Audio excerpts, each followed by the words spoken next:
रहीम, अस्सलाम वालेकुम and a very happy good morning everybody. मैं हूं आपकी होस्ट हिना नियाजी और मेरे साथ है मिस्टर जमील सुखेरा।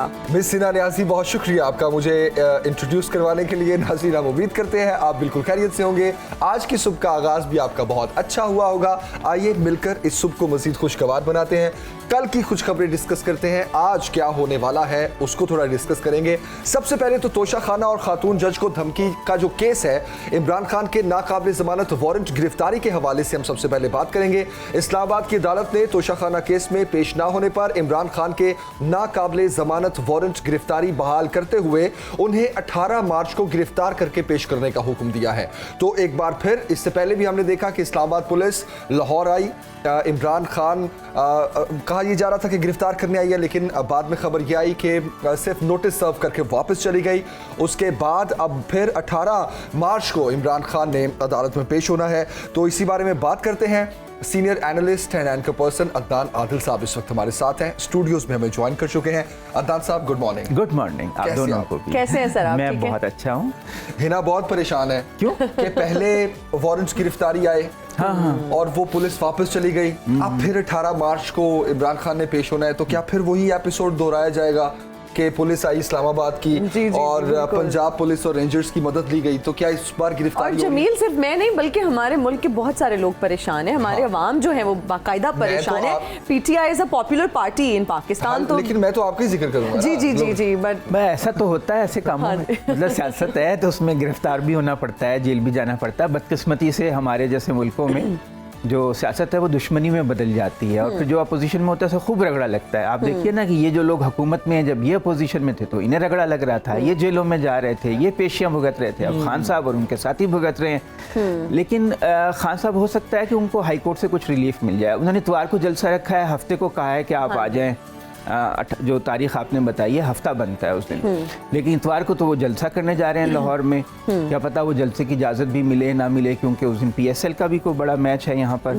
तो लेकिन ये कि जगह दूर दूर है, मीनार पाकिस्तान और कज़ाफ़ी स्टेडियम में बहुत फासला है। तो एक तो उम्मीद ये है कि हो सकता है कि उन्हें वो हाई कोर्ट से वो दरख्वास्त दें और रिलीफ मिल जाए कि 18 से बात आगे चली जाए।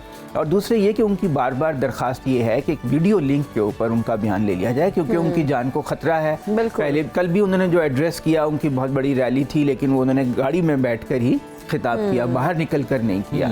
तो ये तो उनकी जेन्युइन एक कंसर्न है कि उनके ऊपर कोई कातलाना हमला हो सकता है। एक दफ़ा बाल बाल बच भी चुके हैं। तो जब उनका जो मुलजिम है, जिसके ऊपर कत्ल का सबसे ज़्यादा इल्ज़ाम है कि उसने कातलाना हमला किया, उसको वीडियो लिंक पे बात करने की इजाज़त है, तो इमरान खान को क्यों नहीं? और वो फिर 80 केसेस हैं। अब इस तरह वो पेशियां भुगतते रहे, वो तो अपने आप को बहुत एक्सपोज करेंगे। तो हो सकता है अदालत उनको इस सिलसिले में कोई रिलीफ दे दे। इस बात पे भी मरियम नवाज नून लीग की जानिब से बड़ी तनकीद की गई, गाड़ी से बाहर नहीं निकले, बुज़दिल हैं, छोटी सी रैली थी। इस बारे में क्या कहेंगे आप? रैली तो बहुत बड़ी थी, क्योंकि इतनी जगह कंटेनर लगे हुए थे, रुकावटें थीं, और सिर्फ वो एक बॉक्स की तरह था, यानी पीछे से आप एंटर हो सकते थे, साइडों से नहीं।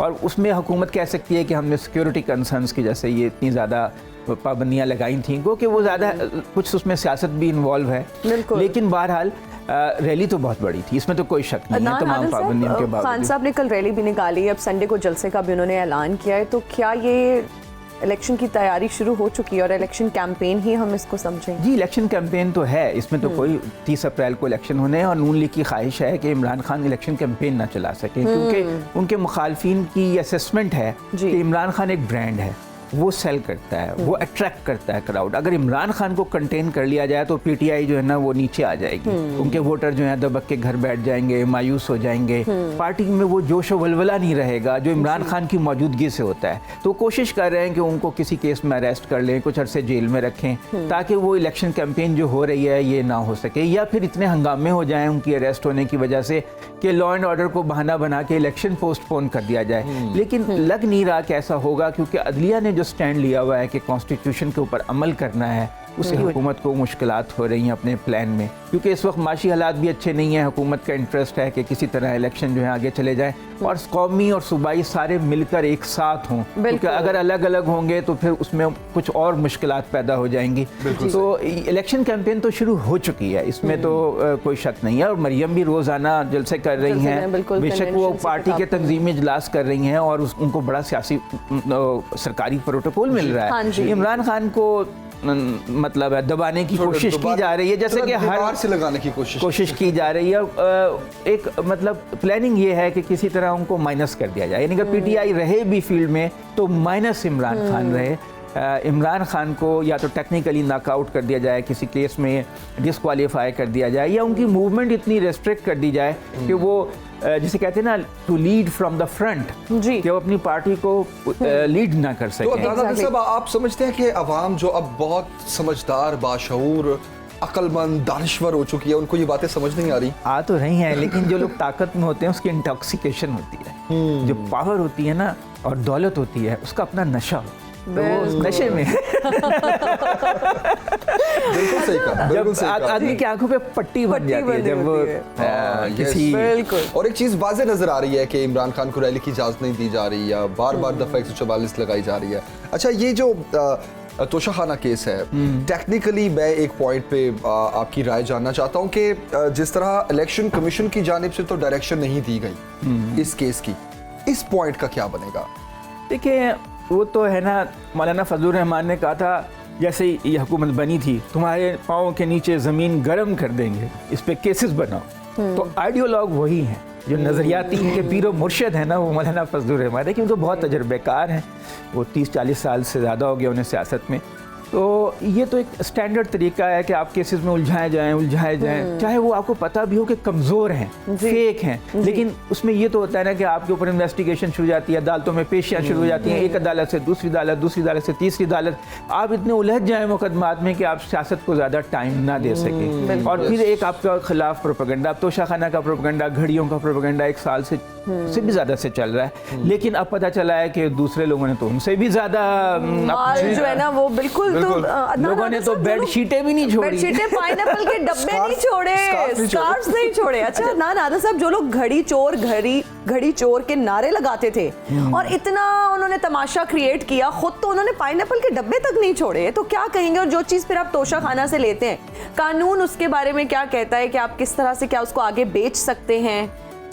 कल शाहिद खाकान अब्बासी की बातें मैं सुन रहा था, वो कहते हैं कि जब आप एक चीज़ खरीद लेते हैं तो आपकी मिल्कियत है, आप रखें या बेचें ये तो आपका हक है। ठीक है। इमरान खान ने भी कहा था मेरी घड़ी मेरी मर्जी, तो ठीक है। हाँ जी। लेकिन ये तो देखें ना, इतने अमीर लोग हैं, अरबपति खरबपति, मगर बेडशीट्स, कफलिंग्स, कालीन, छोटी छोटी चीज़ें भी ले गए, तो इससे इनकी जहनीत का पता चलता है। देखिए, कानूनी तौर पर तो ठीक है, एक कानून है, स्टेट रिपोजिटरी है, स्टेट रजिस्ट्री है, आप उसमें तोहफा आपको मिला, आपने जमा करा दिया, उसका आपने एक मखसूस रकम दी, पहले होता था 15%, फिर 20% हुआ, फिर 50% इमरान खान ने किया, वो आपने खरीद ली। बिल्कुल। दाना साहब, हमें पीटीआई रहनुमा उस्मान डार साहब ने ज्वाइन किया, उनको शामिल गुफ्तगू करते हैं। उस्मान डार साहब, अस्सलाम वालेकुम, गुड मॉर्निंग, क्या हाल है आपका? वालेकुम सलाम जी, जबरदस्त सर। क्या तैयारी चल रही है पीटीआई की? एक तरफ एक बड़े जलसे का ऐलान कर दिया गया है इमरान खान की जानिब से, और दूसरी तरफ उनकी गिरफ्तारी की खबरें आ रही हैं। 18 मार्च को फिर इमरान खान साहब ने अदालत में पेश होना है, तो आपको क्या लग रहा है इस सियासी कश्मकश में क्या गिरफ्तारी भी हो सकती है इमरान खान साहब की? देखिए, साथ साथ इलेक्शन कैंपेन होगी, जलसे, रैलीज होगी और अदालतों में मुकदमात का सामना भी करेंगे इमरान खान साहब। लेकिन सवाल ये उठाता हूँ मैं आपके प्रोग्राम में, ये जो जाली 180 मुकदमात किए गए हैं, तो जिस तरह FIR एक फैशन बन के रह गया इस पर्चा सरकार का, दिल्ली शाह के हवाले से जो 2 हालिया FIR दी गई हैं आपके साबिक़ वज़ीर आज़म पे, मैं तो समझता हूँ ये सवालिया निशान है हमारे आइन और कानून पे। कानून नाफज करने वाले अदारे ही जब मिलके ऐसी जाली मुकदमात और ऐसी जाली FIR करेंगे तो पाकिस्तान के अदालती निज़ाम पे भी सवालात उठेंगे। हम तो मुंतज़र हैं जब ये ऐसे मुकदमात, ऐसी जाली FIR जब अदालत में मेरे बहस आएंगी तो हम देखेंगे कि क्या हमारी आला अदालतें, काबिल एहतराम जैसे इन मुकदमात को किस नज़र से देख रहे हैं।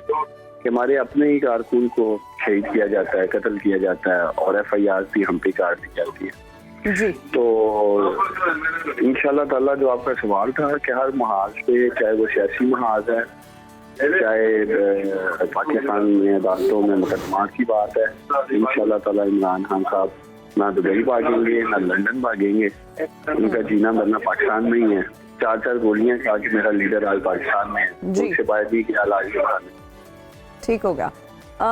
उस्मान डार साहब, कहिएगा कि अब PTI का अगला लाहे अमल क्या होगा? अगला यही है जी कि लाहौर के बाद देखें पेशावर या साउथ पंजाब में अगला बड़ा जलसा करेंगे।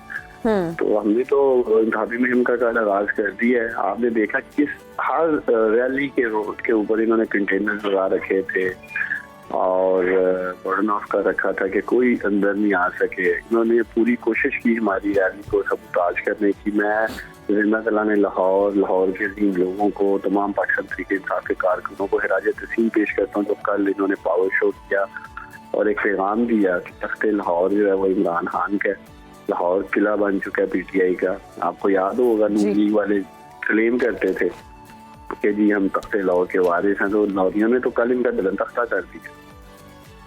उस्मान डार साहब, जिस तरह देखिए पिछले कुछ दिनों में इमरान खान साहब को गिरफ्तार करने की कोशिश की जा रही है और 2-2, 3-3 मुकदमात में नाकाबिल ज़मानत फौरन गिरफ्तारी है उनके, तो अगर हुकूमत की जानिब से कोई ऐसा इकदाम किया जाता है, उनको गिरफ्तार कर लिया जाता है, तो फिर PTI का लाहेअमल क्या होगा? पार्टी कौन लीड करेगा? क्योंकि इलेक्शंस भी सर पर हैं।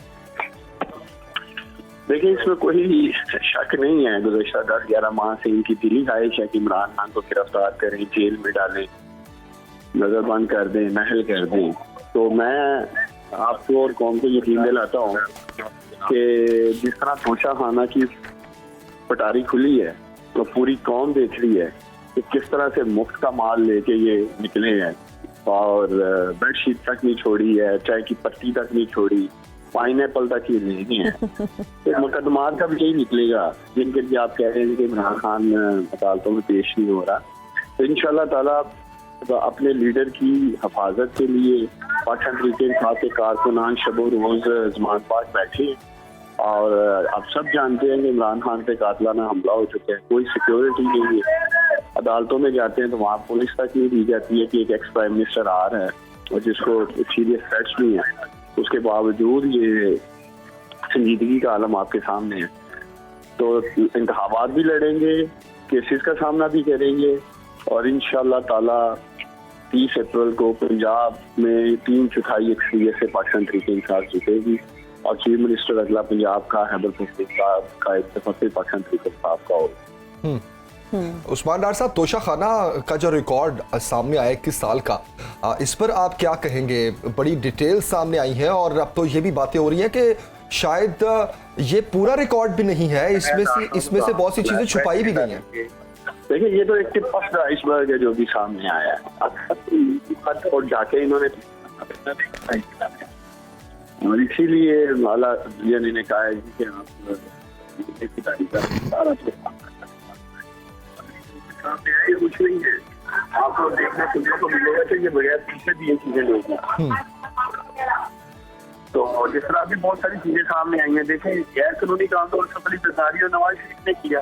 कानून में लिखा था कि ये गाड़ी लेके नहीं जा सकते और किस तरह ये BMW और मर्सिडीज गाड़ियाँ 4-4, 6-6 लाख रुपए की सकती हैं। फिर बाकी भी साजोसामान ने देखा कि किस तरह की बहुत सारे बुजुर्ग कहते हैं जिन्होंने पैसे तक अदा नहीं किए हैं और पिछले 1 माह से हमारे कान पक गए तोशा खाना इमरान खान। बिल्कुल देखें, अभी तो जब ये तो एक ट्रेलर था, फिल्म तो अभी चलनी है तोशा खाना की, जब अगली दफा ये सारा रिकॉर्ड लेके आएगी। सही। उस्मान डार साहब, बहुत शुक्रिया आपके वक्त का सुनो पाकिस्तान से बात करने का। और देखना होगा कि 18 मार्च को इमरान खान साहब की जो हाजिरी है उसको वो किस तरह यकीनी बनाते हैं, या फिर अदनान आदिल साहब जिस तरह उस्मान डार साहब भी कह रहे हैं कि कोशिश की जा रही है इमरान खान को गिरफ्तार किया जाए, लेकिन चूंकि इंतखाबात भी सर पर हैं और रैलियां जलसे जुलूस भी इस तरह निकलेंगे, तो उनका भी यही कहना है कि ऐसे कैसे हो सकता है कि एक तरफ मरियम नवाज को विद प्रोटोकॉल इजाज़त हो तमाम सियासी एक्टिविटीज़ कंडक्ट करने की और इमरान खान को ना हो। व्हाट डू यू से? हाँ, लेकिन ये तो बात ठीक है कि अवाम भी इसको देख रहे हैं और इसका तासुर अवाम में अच्छा नहीं जाएगा, इसका उल्टा असर भी हो सकता है। ये तो सोच रहे हैं कि उनको डिटेन करने से, गिरफ्तार करने से उनकी पॉपुलैरिटी पीटीआई की कम हो सकती है, उनके वोटर्स की पार्टिसिपेशन कम हो सकती है, लेकिन उल्टा भी हो सकता है कि वो ज़्यादा हो जाए, क्योंकि लोग अब देखें ना, ये सोशल मीडिया का ज़माना है, सिर्फ मीडिया तो नहीं है। बिल्कुल। तो दूर देहात में लोग बैठे हुए भी मोबाइल फ़ोन के ज़रिए हर चीज़ देख रहे हैं, टिकटॉक देख रहे हैं, यूट्यूब देख रहे हैं, तो इसका बजाय फ़ायदे के उल्टा नुकसान भी हो सकता है। लेकिन अगर मीनार पाकिस्तान पे बहुत बड़ा जलसा हो गया इनका, चाहे इमरान खान गिरफ्तार हों या उसमें शामिल हों, तो उसका भी एक इम्पैक्ट होगा। कल की रैली का भी एक इम्पैक्ट तो हुआ है, क्योंकि उसने एक मैसेज दिया है पूरी दुनिया में और जो सरकारी हलके हैं कि भाई ये तो आवाम तो इसके साथ है, तो अब इसको आप किस हद तक दबा सकते हैं। तो इमरान खान को कंटेन करने की पॉलिसी पे तो अमल हो रहा है, लेकिन क्या उसके ऊपर अब जितनी पार्टिसिपेशन आवाम की होती जा रही है उस पर उतना अमल, अब देखिए ना, जजेस भी मोहतात हो गए हैं, जजेस भी अब आइन और कानून के मुताबिक जो है बात। आपने पुलिस वालों को भी देखा कि पुलिस वालों ने, हमारी खबरें ये हैं कि कहा कि हम एक हद से आगे नहीं जा सकते, हम तो रेंजर्स बुलानी पड़ी। तो जो सरकारी मुलाजिम हैं वो भी तो सोच रहे हैं ना कि एक आइन है मुल्क में, एक कानून है, उसको उसके अंदर रहते हुए सब काम करना है, और बेहतर यही होता है कि आइन और कानून के रास्ते पे चलें ताकि मुल्क पुरअमन तरीके से आगे बढ़ता रहे। क्योंकि अगर हर वक्त हंगामा आराई रहेगी, अगर इमरान खान को आप गिरफ्तार कर लें, हंगामे होते रहें, तो क्या होगा? फिर मईशत और डूब जाएगी। पहले ही डूबी हुई है। आप पिछले 10 महीने में 12,000 अरब रुपए का कर्जा हुकूमत ले चुकी है, 12,000, और 1,500 का मई तक मजीद लेना चाह रही है। महंगाई 40% से ज़्यादा 42% हो गई है, लोग रो रहे हैं, बेरोज़गारी आम है। तो इन हालात में अगर सियासी अफरा तफरी रहती है तो हुकूमत की मुश्किलात बढ़ेंगी। IMF तमाम शर्तें मानने के बावजूद आपको अभी तक ट्रांश नहीं दे रहा, किस्त नहीं दे रहा, और उसके लिए आप अमेरिका की मिन्नतें कर रहे हैं, अमेरिका से सफ़ीर से मुलाकात कर रहे हैं कि भाई हमारे लिए IMF, क्योंकि अमेरिका के वोट हैं IMF में, ज़्यादा वोट हैं, तो अपना असर और रसूख इस्तेमाल करके हमें प्लीज़ कर्जा दिलवा दें।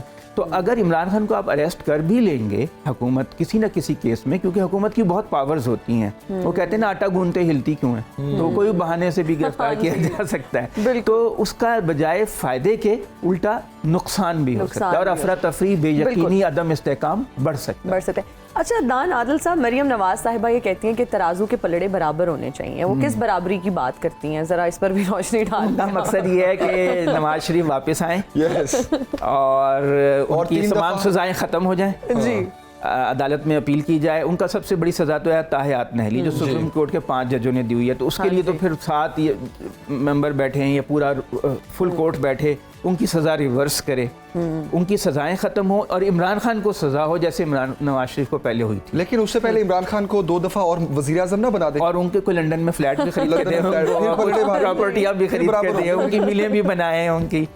नहीं, बहरहाल ख्वाहिश तो कर सकता है ना आदमी, ख्वाहिश करने में क्या हर्ज है, आप ख्वाहिशों पे तो पाबंदी नहीं लगा सकते। सियासत में ऐसा होता है, चीज़ें एग्जैजरेट की जाती हैं, अपना बयानिया बनाया जाता है, जैसे तोशा खाना पे बनाया गया।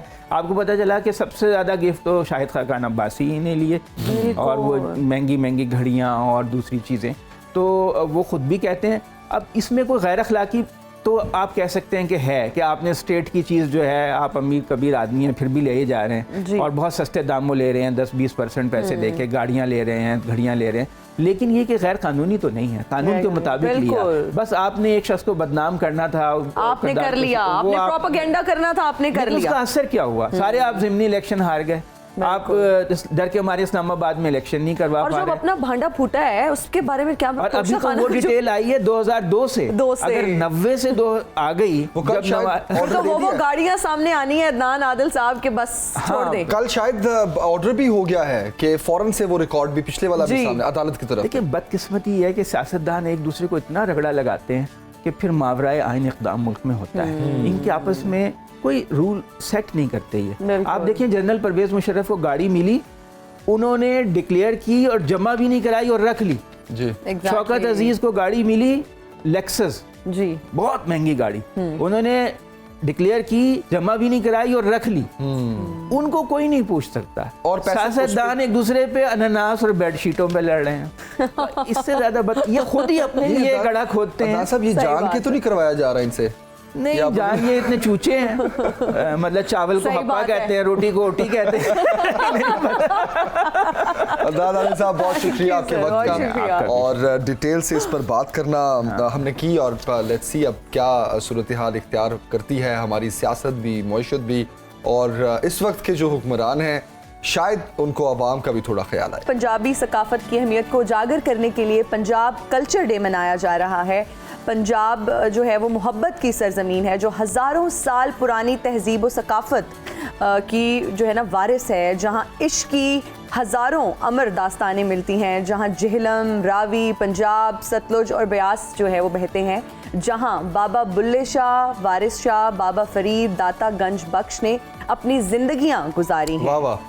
और जहाँ हड़प्पा और गंधारा जैसी तहजीबें हैं, जहाँ पंजाबी अदब में लोक दास्तानें और किस्सा खानी की रवायत है। अगर खूबसूरत। पंजाब की हम सकाफत की बात करें तो सकाफत जो है त्योहारों, खानों, मलबूसात और कदीम मकामात समेत जो है अपने अंदर हज़ारों रंग समोए हुए है। और पंजाबी सकाफत अगर दुनिया की हम तारीख की बात करें तो उसमें सबसे कदीम तरीन सकाफतों में से एक है और सबसे खूबसूरत मुझे लगता है ये सकाफत है। तो आज हम पंजाबी कल्चर आज डे मना पंजाब रहे कल्चर डे हैं। मनाते हैं, यस। और बीइंग पंजाबी ये हमारे लिए ना सिर्फ एक प्राइड है, बल्कि इसको हमें एंजॉय भी करना चाहिए और हमें आने वाली नस्लों में भी इसको जो है वो उजागर करने की पंजाबी जरूरत है। गल करो, तुसी बहुत चंगी पंजाबी बोलते हो, मैंने हाँ, पता है। मैं कोशिश करांगा। अच्छा, मैं ये कह रहा सी कि आहो। पंजाब कल्चर डे ना जिड़ा, जी इसको एक दिन मनाया जाता है।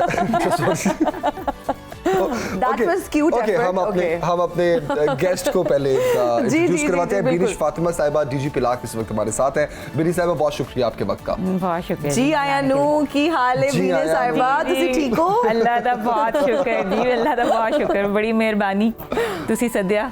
ਤੁਸੀਂ ਬਹੁਤ ਖੂਬਸੂਰਤ ਲੱਗਦੇ ਪਏ ਹੋ। Hi, thank you ਤੁਹਾਡੇ very much. ਝੁਮਕੇ ਮੈਨੂੰ ਬਹੁਤ ਚੰਗੇ ਲੱਗ ਰਹੇ ਨੇ। ਇਹ ਵੀ ਸਾਡੀ ਸਕਾਫਤ ਦਾ ਹਿੱਸਾ ਨੇ। ਇਹ ਹੀ ਮੈਂ ਕਹਿਣ ਲੱਗੀ ਇਹ ਹਾਂ। ਗੋਟੇ ਵਾਲਾ गोटा ਦੁਪੱਟਾ, किनारी वाले दुपट्टे, ਇਹ yes। ਝੁਮਕੇ ਸਾਡੀ ਸਕਾਫਤ ਨੂੰ ਬਸ ਕੁਝ ਇਸ ਤਰ੍ਹਾਂ ਕੀਤਾ ਕਿ ਗੰਡਾਸੇ ਤੇ मार धाड़ तक महदूद करता, लेकिन साड़ी सकाफत ਦੇ बहुत खूबसूरत पहलू ने। तो बीने साहिबा बिल्कुल। साडे आज दे पंजाब कल्चर डे ਦੇ ਬਾਰੇ ਤੁਸੀਂ ਕੀ ਕਹੋਗੇ? क्या कहेंगे? आज हम पंजाब सबसे कल्चर पहले डे तो हम यही पूछना चाह रहा था जी। कि बिनी साहिबा, पंजाब कल्चर डे मनाना इसका मकसद क्या है, और क्या एक दिन पंजाब कल्चर डे को मनाने से क्या हम अपने कल्चर को रिवाइव कर लेंगे? बहुत शुक्रिया, बहुत ही पर्टिनेंट क्वेश्चन है। आज सकाफत के दिन जो है ना मनाए जाते हैं। इट्स नॉट कि हम कोई अनोखा काम कर रहे हैं या कोई ओपरा काम है जो हम कर रहे हैं। देखें, सिंध में 2009 से वो लोग सिंधी कल्चर डे मना रहे हैं। इसी तरह बलूचिस्तान और केपी में भी बहुत पहले से उनकी रवायात के दिन मनाए जाते हैं। पंजाब थोड़ा सा लेट है। पंजाब ने 2020 में पंजाब कल्चर डे पहली दफ़ा मनाया, लेकिन 2020 और 21 आपको पता है कोविड की वजह से ये सेलिब्रेशन उतनी ज़्यादा नहीं हो सकी, तो फिर 22 में और फिर इस साल तो बहुत ही एक विगर के साथ हम सेलिब्रेट कर रहे हैं। आपकी बात बिल्कुल बजा है कि एक दिन तो नहीं है सकाफत के लिए, हमारे तो रहतल है ना जी। This is like our lifestyle जो हम रोज़मर्रा में कर रहे होते हैं, मगर we showcase it specially for our younger generations. हमारे जो नई जनरेशन है जो थोड़ी ज़्यादा दूर है सकाफत से, जो ज़्यादा अर्बनाइज्ड हैं, शहरों में रहते हैं और उनका वो एक्सपोजर नहीं है। सो हम ये चाहते हैं कि वो बिल्कुल ना भूल जाएं कि वो पंजाबी हैं, और पंजाबी सकाफत इतनी खूबसूरत और इतनी रिच है कि उस पर शर्मिंदा होने की कोई ज़रूरत नहीं है। इसको तो ओन करने की इसको जरूरत own करने की है। ज़रूरत अच्छा है। बीनेश साहिबा, आपने बच्चों की बात की और आपने फिर अर्बन कल्चर की भी बात की, बिल्कुल सही है। फिर मुझे लगता है एक पैराडाइम शिफ्ट भी आया है। सोशल मीडिया की तरफ बच्चों का रुझान बहुत बढ़ गया और सोशल मीडिया पर इस तरह की चीज़ें बहुत कम हमें देखने को मिलती हैं। आप क्या समझती हैं कि क्या पंजाबी कल्चर डे हमें अपने स्कूल्स में भी अब मनाना शुरू कर देना चाहिए, इस तरह के इंस्टीट्यूट्स में जहां हम होली सेलिब्रेट करें हैं, जहां हम हर इवेंट इस तरह का सेलिब्रेट करें? हैलोवीन, बिल्कुल हेलोवीन हम पंजाब कल्चर डे सेलिब्रेट भी होना करें। चाहिए, तो yes। What do you think कि क्या इंस्टीट्यूशंस में ये चीज़ को हमें सेलिब्रेट करना शुरू कर देना चाहिए? जी बिल्कुल। और अगर आप देखें तो इस साल पंजाब में ये स्कूलों में, यूनिवर्सिटीज़ और कॉलेजेस में एज अ पंजाब सकाफत दिहाड़ के तौर पे मनाया जा रहा जी। है। अगरचे हमने कोई बहुत इसके लिए वो नहीं इंसिस्ट किया कि आप इसको बहुत ही कोई लेविश उस तरह से करें, मगर हम ज़रूर इनकरेज कर रहे हैं कि आप अपनी सकाफत के कोई ना कोई पहलू जो हैं वो उजागर करें। May that be a cultural dress, आपके बच्चे किसी कल्चरल ड्रेस में आए, उनको पता चले। और इसी तरह से पंजाबी आपका बहुत खूबसूरत फोक म्यूजिक है, आपके डांसेस हैं, आपका फूड है, और ये वो सारी चीज़ें हैं जिसको हम इनकरेज कर रहे हैं और बच्चों को आगाह किया जाए कि किस कदर एक रिच हेरिटेज है हमारे पास पंजाबी का, जिसके साथ हम जिसके वो वारिस हैं, जिसको उन्हें लेके आगे चलना। बिल्कुल, आपने बड़ा खूबसूरत वर्ड यूज किया, क्योंकि हम अक्सर ये बात करते हैं कि हम इससे जुड़े हैं जी। अच्छा, वो जुड़े क्या, ये तो it's in our blood, Exactly. Basically हम इसके वारिस हैं। जी। ये है असल बात कि हमें अपने बच्चों तक भी ये चीजें पहुंचानी है और उनको बताना है हमारी सकाफत क्या है। आपने जिस तरह खानों का जिक्र किया, रिवायात का जिक्र किया, आपके ख्याल में पंजाब की सकाफत के मजीद क्या खद्दोखाल हैं जिनको उजागर करने की बहुत ज़रूरत है? देखिए जी, अगर आपको पता हो पंजाबी म्यूज़िक, भंगड़ा, लुड्डी, हमारे रीजनल जो डांसेस हैं, सम्मी और ये तो वैसे बड़े मशहूर हैं। इवन जो हमारे सो कॉल्ड जिनकी हम बात कर रहे थे कि अर्बन क्लास है जो कि शायद कल्चर से दूर हैं, इन चीज़ों से तो वो दूर नहीं है, they are very well aware of these things. मगर हमारा फूड ख़ास तौर पे जो ट्रेडिशनल और मेलों ठेलों का खाना है, जैसे जो हमारा स्ट्रीट फूड है, समोसे, जलेबी, अंदरसा, कतलम में, थिंग्स लाइक दैट, गोलगप्पे, सो ये वो सारी चीज़ें हैं जो हमारे पंजाबी कल्चर का हिस्सा हैं। इसी तरह से हमारे हैंडीक्राफ्ट्स हैं, हमारा ड्रेस है, और हमारा लिटरेचर है। एग्जैक्टली, सबसे बड़ी चीज़ तो ज़बान है, अपनी सकाफत है, जिसको ज़बान बुनियादी चीज़ हमें सिखाने के लिए अब डिलिबरेट एफर्ट करनी शुरू कर देनी चाहिए। अच्छा बीनेश साहिबा, आपने ज़बान की बात की, मुझे लगता है कि हमें अपनी मदर टंग को जो है वो एम्ब्रेस करना चाहिए, ओन करना चाहिए और उसमें बहुत प्राउड फील करना चाहिए। मैंने अक्सर माओं को देखा है, अक्सर पेरेंट्स को देखा है कि वो बच्चों से अंग्रेजी में तो बात कर लेंगे कि बच्चा अंग्रेजी तो ज़रूर सीखे, लेकिन उनकी मादरी ज़बान में बात नहीं करेंगे। वाई? बिकॉज शायद लोग उनको जज करें, शायद वो इतने कूल ना लगे, शायद बच्चा जो है वो अजीब वर्ड सीख जाए। आप क्या समझती हैं कि मादरी ज़बान बच्चों को सिखाना वालिदैन की कितनी बड़ी जिम्मेदारी है कि बच्चों को उनकी मदर टंग आनी चाहिए? अगर पंजाबी बच्चा है, पंजाब में पैदा हुआ है, घर में पंजाबी बोली जाती है, लेकिन बच्चा कैन नॉट अंडरस्टैंड पंजाबी, तो ये बच्चे का फॉल्ट नहीं है, ये फॉल्ट उन पेरेंट्स का है जिन्होंने बच्चे को पंजाबी नहीं सिखाई। मैं इस पर ना इंडियन जो पंजाबी हैं, जो इंडियन, मैं उनको अप्रिशिएट करना चाहता हूँ। वो अपने कल्चर को बिल्कुल नहीं भुलाते। एग्जैक्टली, वो ऐसे पंजाबी बोल रहे होते हैं फ्लुएंट। यस, और उनके बच्चे भी, अच्छा जहां उनको जरूरत होती है वो इंग्लिश बोलते हैं, जहां उनको जरूरत होती है वो उर्दू बोलते हैं, लेकिन वो अपनी मादरी ज़बान से बहुत ज्यादा जुड़े हुए हैं। आप बिल्कुल सही कह रहे हैं। अगर आप सिर्फ यही देख लें कि सिंध में अभी भी सिंधी जो है वो मैंडेटरी लैंग्वेज है स्कूल्स में, क्लास 3 ऑनवर्ड्स वो लोग मैंडेटरी है कि आपने सिंधी पढ़नी है, और इंटीरियर सिंध में तो बहुत जगह मीडियम ही सिंधी है। और ये कोई आपकी या मेरे कहने की बात नहीं है, इंटरनेशनली ये चीज़ एस्टेब्लिश्ड है कि बच्चे अपनी मदर टंग में जो है वो ज़्यादा बेहतर लर्न करते हैं, उनके लर्निंग आउटकम्स बेहतर होते हैं जब चीज़ें उनको उनकी मदर टंग में सिखाई जा रही होती हैं।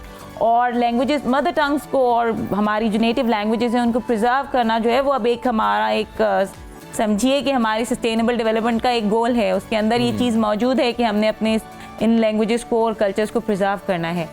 और ये तभी होती है जब हम अपने बच्चों को इस चीज़ पे इनकरेज करें कि लैंग्वेज कोई बुरी नहीं है, the way you use might make it something objectionable, otherwise Punjabi तो बहुत ही खूबसूरत ज़बान है, इसमें तो कुछ भी ऑब्जेक्शनेबल नहीं है। माजरत के साथ मैं इस वक्त ऑनर भी हूँ, गालियाँ भी पंजाबी में ही देने का मजा आता है, सो नॉट लाइक दैट। लेकिन इम्पैक्ट जो है ना वो बच्चे को अगर डांटना है और अगर गाली पड़ी है वो इम्पैक्ट उसका उसी लैंग्वेज में आता है। बच्चों को इनकरेज करना चाहिए, और वो होता यही है जैसे अब आप और मैं हम उर्दू में बात कर रहे हैं और हम पंजाबी बहुत फ्रैंक गुफ्तगू में हम पंजाबी में स्विच कर जाते हैं, मगर वही वाली बात कि हम शायद डरते हैं कि पीपल वुड जज। पंजाबी बोलने का मतलब ये है कि हम शायद बहुत वेल ऑफ नहीं है जी, या हम पेंडू हैं। हाँ जी, तो लेकिन ये तो सिख अच्छी बात है। कम्युनिटी की बात करें, कितने वो तो प्राउड प्राउड फील तरीके करते से, हैं कि हम बिल्कुल पेंडू हैं। यस, नहीं जी, बड़े पढ़े लिखे लोग हैं जो who would not want to talk in any language but सही पंजाबी, बात है। और मेरा ख्याल है कि अच्छा, इसीलिए शायद मुझे लगता है सिक्स की जो सिनेमा इंडस्ट्री है वो इतनी फ्लरिश कर रही है। उनकी कमाल अंग्रेजी, कमाल उनकी भाई मैं तो पंजाबी। फैन हूं उनका, लिटरली। Exactly. मैं ऑन एयर बता रहा हूँ कि मैं अक्सर ये सोचता हूँ अगर मैंने अपने बेटे को पंजाबी सिखाई ना तो मैं उस एक्सेंट वाली सिखाऊंगा। है। इससे बड़ी क्या बात है। मैं तो हम खुद तो चले बहुत फिर शौक मुझे लगता है से। हम फिर टूटी फूटी पंजाबी बोलते हैं हम, क्योंकि हम बेसिकली हर 2 किलोमीटर के बाद तो हमारी पंजाबी चेंज हो रही है। बिल्कुल, अगर accent हम change हो जाता है। अगर हम पंजाब की बात करें, वो ठीक भी है। वैसे तो जबान की खूबसूरती ही है, उसमें तो बहुत से शेड्स और वो आ रहे हैं, लेकिन ये कि हाँ सिखानी कौन सी है वो एक चीज है। मतलब वो बिल्कुल। ऐसे पटाख पटाख बोल रहे होते हैं पंजाबी को। तो क्या बच्चे को, जमील वैसे मेरा एक सवाल है, बेटे को क्या सिखा रहे हैं आप पंजाबी, या कोशिश है मैं कि पंजाबी, उर्दू, इंग्लिश सब कुछ? सब सिखाऊंगा। अरे वाह। और पंजाब का फिर आप जानते हैं कि हमारा अदब बहुत पुराना है और बहुत ही खूबसूरत है, अभी तक माशाल्लाह उसकी रेलेवेंस और वो एक इट्स स्टिल अलाइव बॉडी, और इसमें माशाल्लाह मजीद इजाफा होता जा रहा है। जी।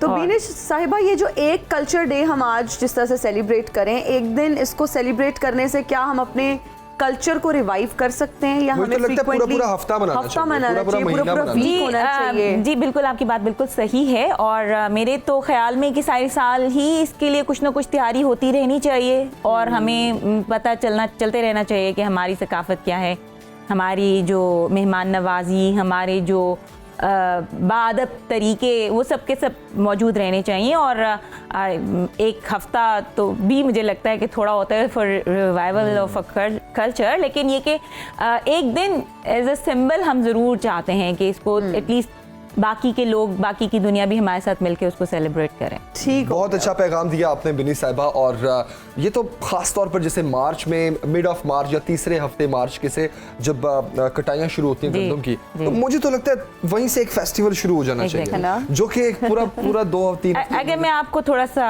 कट कर सकूं, इससे पहले जैसे ही सरसों के फूल खिलते हैं, जैसे ही बहार की आमद शुरू होती है, you remember Basant yes. Is a Punjabi festival, और जी। जो कि अनफॉर्चुनेटली अब हमने उस तरह से उसका हुस्न जरा खो दिया, लेकिन जैसे बाहर आई, मौसम ऐसा हुआ कि आप बाहर निकलें और एंजॉय करें डे लाइट और वो सारा कुछ, तो ये फेस्टिविटीज शुरू हो जाती हैं। बिल्कुल बिल्कुल बिल्कुल। बहुत true that. शुक्रिया बहुत शुक्रिया बिनी साहिबा हमें Thank ज्वाइन you. करने के लिए। और नाज़रीन, let's celebrate Punjab culture day. आप अपने घरों में इस तरह इसको सेलिब्रेट करें, बच्चों से कहूंगा वो स्कूल्स में सेलिब्रेट, हम यहाँ पर अपने सेट पे सेलिब्रेट कर रहे एग्जैक्टली। हैं और इसको। आज एक इवेंट है अलहमरा आर्ट्स काउंसिल में जी। मालोड पे, जहाँ पर फिर हम पंजाब सकाफत दिहाड़ मना रहे हैं। उसमें हमने एक गांव का सेटअप लगाया है ताकि हमारे बच्चे जो हैं वो आके देख Okay. सकें कि गांव कैसे होते थे, और म्यूजिक है और परफॉर्मेंसेस हैं, आरिफ लोहार साहब Very और nice. साईं जहूर और बहुत से इस तरह के अच्छा, फन फील्ड जबरदस्त। एक्टिविटीज हैं जहाँ पे it's an open invitation. Very nice. तो is there a ticket as well for no this? No no, there is नहीं, नो कोई टिकट। ticket open नहीं, invitation हाँ। है, अच्छा, अब तो ठीक बड़े बड़े ब्रांड्स भी जो हैं वो बहुत सजाते हैं अपनी दुकानों को पंजाब कल्चर डे पे। खवातीन जो है वो हर मैदान में अपने आप को मनवा रही हैं, और जब बात होती है वर्क फ्रॉम होम या कोई बिजनेस हो या कोई स्टार्टअप हो जो घर से स्टार्ट करें, तो खवातीन उसमें बहुत आगे हैं। खास तौर और पर खानों की अगर बात करें, खानों की अगर बात करें, बिल्कुल जी, होममेड खानों और बेकरी मसनूआत की बढ़ती मांग ने खवातीन को घर की चार दीवारी में रहकर ना सिर्फ बाइज्जत रोजगार कमाने के मौके फराहम किए हैं, बल्कि नौकरी पेशा खवातीन के लिए आसानियां भी पैदा करती हैं। बिल्कुल, इसमें कोई शक नहीं है। और ऐसी खवातीन में शामिल है कोयटा की 55 साला शाजिया नफीस, जो अपने घर में मुख्तलिफ इक़साम के केक तैयार करती हैं। आइए देखते हैं इस हवाले से हमारे नुमाइंदे मुहिबुल्लाह की एक रिपोर्ट। जी बिल्कुल, आज मैं मौजूद हूँ कोयटा की बाहिम्मत खातून शाजिया नज़ीब के साथ। यहाँ पे जो है शाजिया नज़ीब मैडम जो है घर में ही यहाँ पे मुख्तलिफ वैरायटीज़ और क्वालिटीज़ के वो केक बनाती हैं। होम मेड केक है। मैडम जो है गुज़श्ता 3 से 4 सालों से यहाँ पर अपने घर में ही ये मुख्तलिफ क्वालिटीज़ के जो केक है वो बनाती है। तो मैडम से शुरू करते हैं, उनसे बात करते हैं कि वो अपने इस होम मेड केक के हवाले से वो क्या कहती है। कितना टाइम हुआ है मैडम को इस जो है होम डिलीवरी जो मैम ने शुरू किया केक के हवाले से, और कौन कौन सी वैराइटीज़ की मैम जो है वो केक बनाती है। मैम से ये इसी हवाले से पूछते हैं। मैम, सबसे पहले तो बहुत शुक्रिया सुनो टीवी का वक्त देने का। थोड़ा सा बता दीजिएगा शुरुआत कैसे की, सोचा आपने कैसे, आइडिया कैसे आया आपको? बहुत शुक्रिया आप लोगों का। तकरीबन 4 साल हो गए हमें ये काम करते हुए, और आइडिया ये मेरी बेटियों ने दिया मुझे कि आप फारिग होती हैं तो आप ये काम शुरू कर लें, इससे आप मसरूफ़ भी रहेंगी, आपको घर में भी फारिग होती हैं तो मसरूफ़ रहेंगी इस तरह। बस वो उसी को लेके हम लोग आगे चले, और हमने 4 साल पहले अपना एक पेज बनाया बेको क्लॉक क्वेटा के नाम से, जो फेसबुक पर भी है, इंस्टाग्राम पे भी है, और उसी के थ्रू हमें ऑर्डर्स आते हैं ऑनलाइन, और फिर हम कस्टमाइज्ड केक ही बनाते हैं। हमारे पास तैयार कुछ भी नहीं होता, जो ऑर्डर हमें मिलता है हम उसी के हिसाब से फिर उसको बेक करती हूँ मैं, और उसी हिसाब से फिर बिल्कुल तैयार करती हूँ जिस तरह हमारा कस्टमर की डिमांड होती है। तो इन 3-4 सालों में प्रोग्रेस कितना हुआ है? लोगों का डिमांड ज़्यादा होने लगे या कम हुआ है? नहीं माशाल्लाह डिमांड तो ज़्यादा हुई है, क्योंकि अभी तो माशाल्लाह काफ़ी रिकग्नाइज्ड पेज है हमारा, लोग सब जानते हैं हमें, तो माशाल्लाह अभी तो पहले की निस्बत ज़ाहिर है बहुत अच्छा है। तो वजह क्या है कि लोग इतने ज़्यादा पसंद करते हैं आपके केक? एक तो बेकरीज में होती है, और इसमें फ़र्क क्या है आपके केक में और बेकरीज के केक में? बेकरी के और इसके हम लोग के केक्स में ये है कि एक तो ये होममेड है, और वही मैंने आपको बताया कि कस्टमाइज्ड एज़ पर रिक्वायरमेंट होता है, कस्टमर की डिमांड पर होता है, जो आती है ऑर्डर आता है उसी पर हम काम करते हैं, और उस हिसाब से फिर हमारे केक्स जो हैं फ्रेश और मॉइस्ट ज़्यादा होते हैं। बेकरीज़ की तरह नहीं कि बना के रखे होते हैं और फिर वो 3-4 दिन बाद बिकें, या जो भी हम लोग का जो ऑर्डर होता है उसी पर काम करते हैं, तो वो फिर मॉइस्ट भी रहता है और फ्रेश भी होता है। कितने पाउंड्स आप लोग बनाते हैं? क्रीम केक हम लोगों का जो है वो 2 पाउंड से स्टार्ट होता है, और फॉन्डेंट केक जो है वो 3 पाउंड से होता है। प्राइस क्या है? प्राइस एज पर वो होता है, कस्टमाइजेशन पर होती है, डिफरेंट होती है, यानी कि ये इतने का है या वो उतने, बस ये होता है कि कस्टमाइजेशन पर होती है, डिफरेंट होती है। बहुत शुक्रिया मैडम। जैसे आपने यहाँ पे मैडम की बात सुनी कि गुज़श्ता 3-4 सालों से मैं यहाँ पर होममेड केक जो है वो बनाती हूँ। आप अभी भी देख सकते हैं कि मैडम ने यहाँ पर भी 2 पाउंड के, 1 पाउंड के, 3 पाउंड के जो है मुख्तलिफ क्वालिटी के जो है केक उसने बनाए हैं। यहाँ पे ये अच्छी बात ये भी है मैडम, जैसे यहाँ पे मैडम ने भी बात की कि हमारे केक जो है वो फ्रेश होते हैं। तो बेकरीज में जो होते हैं वो तो वहाँ पे बना देते हैं, लेकिन 1 हफ्ता 2 हफ्ते तक वहाँ पे पड़े रहते हैं, लेकिन उसकी वो क्वालिटी जो है वो मिठास जो है वो ख़त्म हो जाती है। लेकिन हमारे जो केक हैं वो फ्रेश होता है, इस वजह से ज़्यादातर लोग हमारी केक को पसंद करते हैं। जी थैंक यू, बहुत शुक्रिया मोहिबुल्लाह, आपने इनसे हमारी मुलाकात करवाई, और केक माशाल्लाह इतने कितने खूबसूरत तरीके से उनको तैयार किया गया, और मैं तो इसको क्रिएटिविटी कहूँगा। क्रिएटिविटी। और जमील आप ये देखें कि उन्होंने घर से चीज़ स्टार्ट की, उनकी बेटियों ने उनको इनकरेज किया, हाँ। फिर उन्होंने वो पेज बनाया, और जिस तरह से वो बता रही थी कि क्रीम केक जो है ना वो 2 पाउंड्स का होता है, फॉन्डेंट केक प्रॉब्ली 3 पाउंड्स का होता है, और प्राइस जो है एज पर कस्टमाइजेशन है। कौन सा केक? क्रीम केक जो है वो 2 पाउंड्स का होता है, फॉन्डेंट केक जिसके ऊपर वो फॉन्डेंट इस्तेमाल किया जाता है, जिसको अच्छे तरीके से डेकोरेट किया जाता है, जिसके ऊपर बहुत डिजाइनिंग की जाती है। यस दैट्स कॉल्ड, मुझे पता था, लेकिन मैं फिर भी इसको कंफर्म करना चाह रहा था। क्या fondant cake? Fondant, yes fondant cake. Fondant क्या?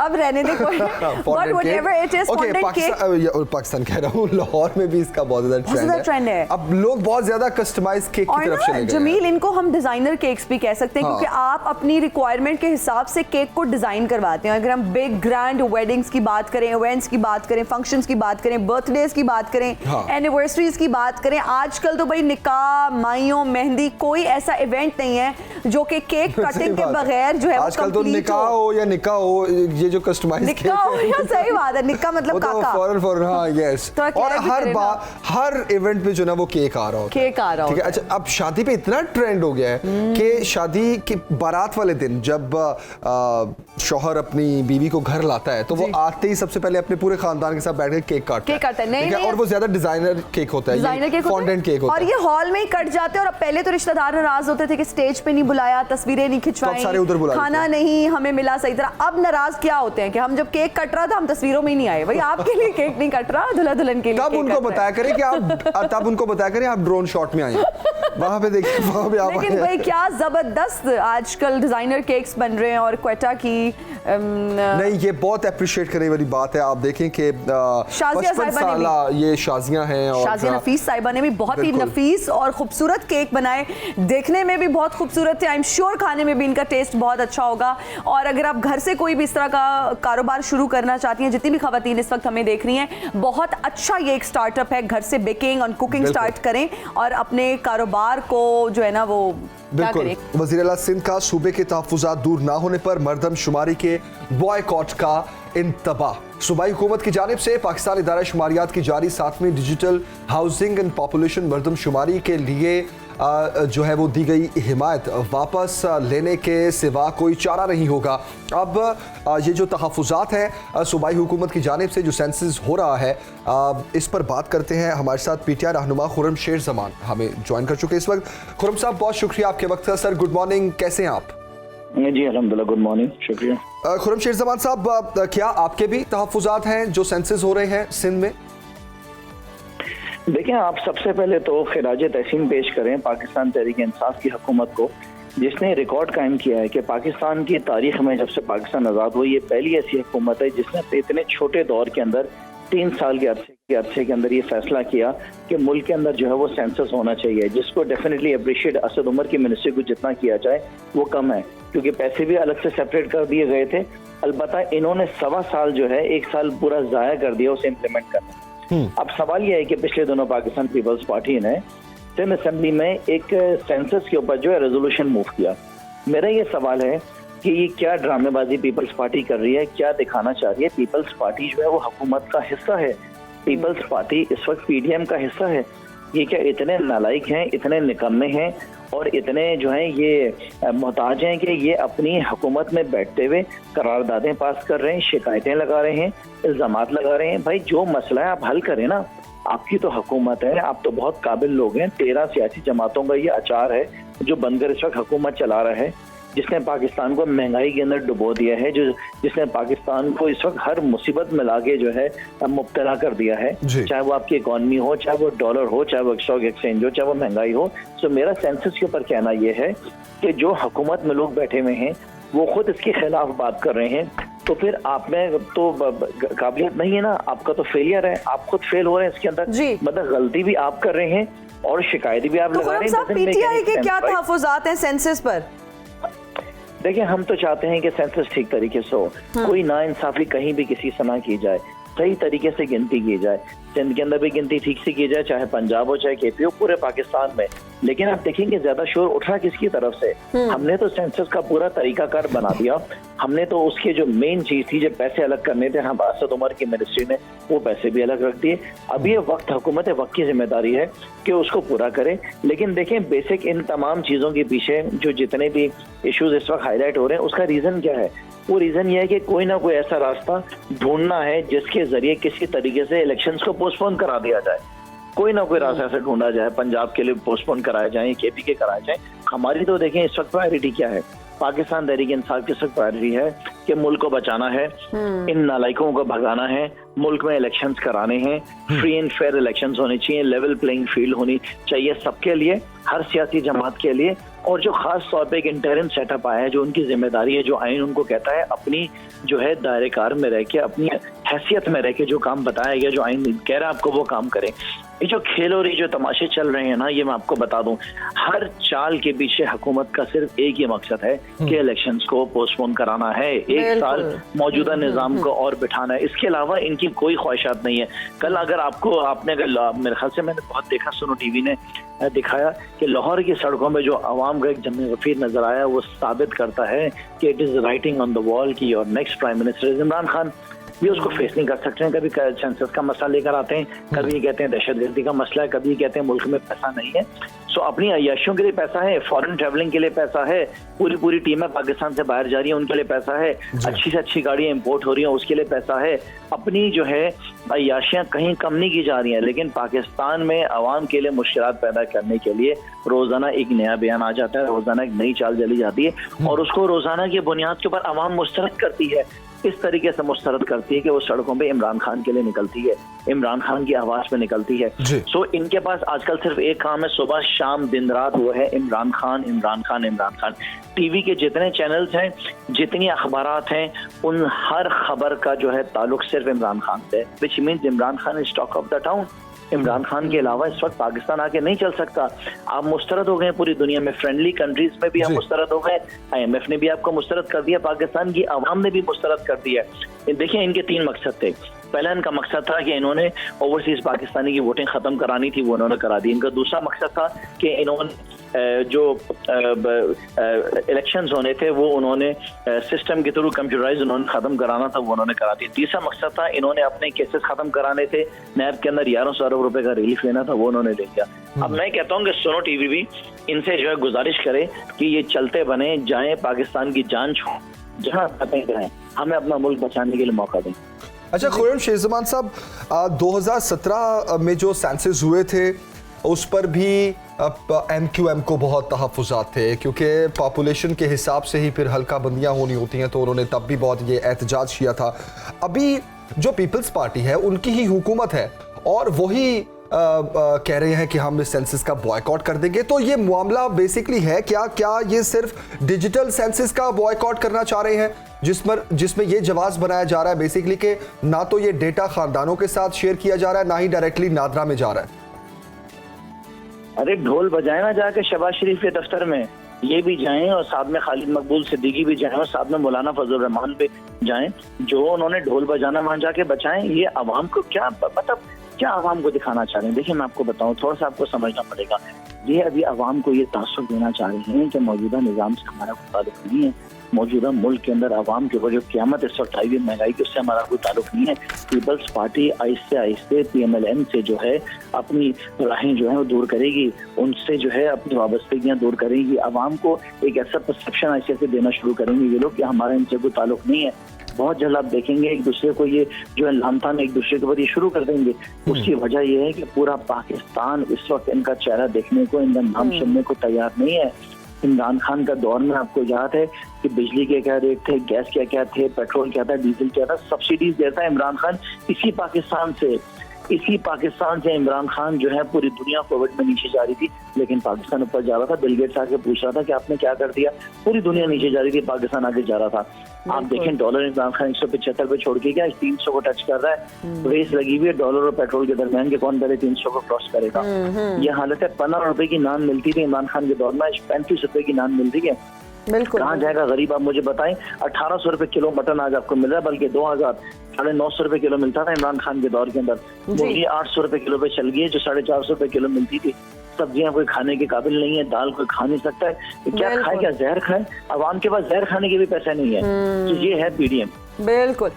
खुर्रम साहब ये भी बताइएगा कि EVM और ओवरसीज पाकिस्तानियों को वोट के हक के बारे में आप क्या कहेंगे, उस मामले पर आपका क्या टेक है? उसका जवाब मिल गया ना आपको, उसका जवाब आपको मिल गया कि EVM का प्रोसेस जब इन्होंने बंद किया और उसके साथ साथ ओवरसीज पाकिस्तानी की वोटिंग का खात्मा इन्होंने किया, तो ओवरसीज पाकिस्तानी ने आपको पैसा भेजना बंद कर दिया।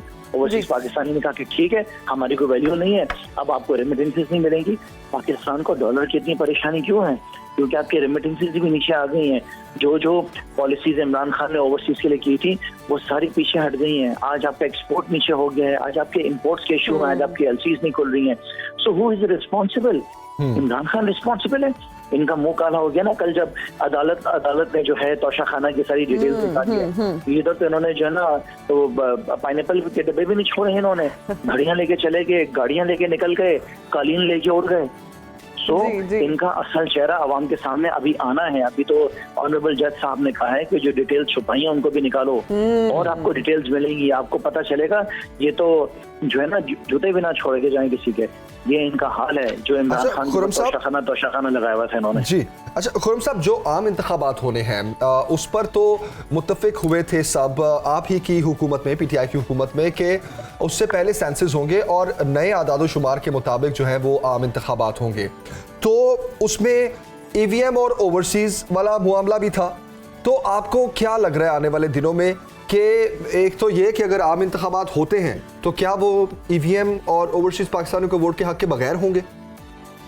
वो तो खत्म कर दिया ना उन्होंने। ये जानते थे अगर EVM के थ्रू होगा तो ये रहीन नहीं कर सकेंगे, सो वो मामला खत्म कर दिया उन्होंने। ज़ाहिर उसका टाइम आपके पास इलेक्शन आपके 30 तारीख का पंजाब में और KP के अंदर, और रही बात ओवरसीज की, वो भी उन्होंने खत्म कर दिया। तो ये तो वो हर रास्ता इख्तियार करेंगे जिसके जरिए इमरान खान का वोट ये कम कर सकें। लेकिन मैं आपको सिर्फ एक बात कहना चाहता हूँ, लिख लें इस बात को भी, इस दफा आवाम का समंदर बाहर निकलेगा इमरान खान को वोट देने के लिए। हर गली कुचे गाँव से शहरों से आवाम का सैलाब निकलेगा। ये आपकी तस्वर में नहीं है कि दुनिया के अंदर एक तारीख रकम करने जाएगी पाकिस्तान के अंदर जब ये इलेक्शन होगा। ये इलेक्शन के दिन से पहले पाकिस्तान छोड़ के चले जाएंगे, ये मैं आपको बता रहा हूँ। ये सियासी जमातों में लीडरान जो हैं ये पाकिस्तान में होंगे नहीं, इनको लोग नहीं मिलेंगे इलेक्शन लड़ने के लिए।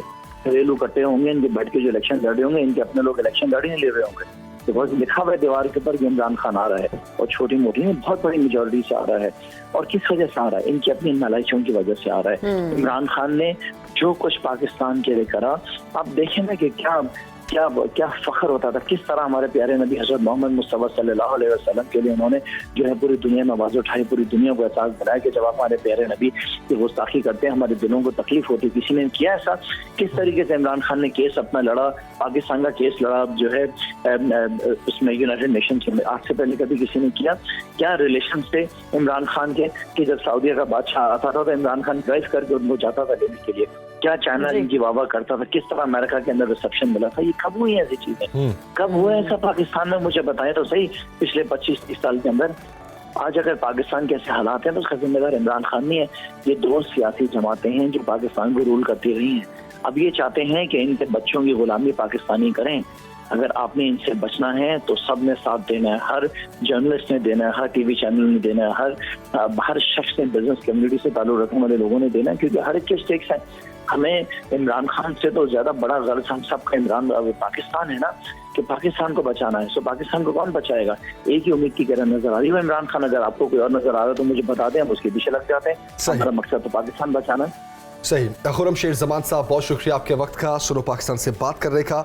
और अभी सेंसस चुके चल रहे हैं और ये जो मर्दमशुमारी है ये बहुत अहमियत की हामिल है आने वाले आम इंतखाबात के हवाले से। तो अभी एक ब्रेक लेते हैं जनाब। नहीं, अभी हम ब्रेक नहीं लेंगे, बल्कि अभी हम प्रोग्राम में आगे बढ़ेंगे। ब्रेक थोड़ी देर के बाद लेंगे। हम चाहते हैं कि आपकी सेहत की भी साथ साथ ही बात हो जाए। इतनी और बातें हो रही हैं तो सेहत का ख्याल भी बहुत ज़रूरी है। जी, अब बात करेंगे खून की बीमारियों की और एनीमिया और ल्यूकीमिया की बात करेंगे।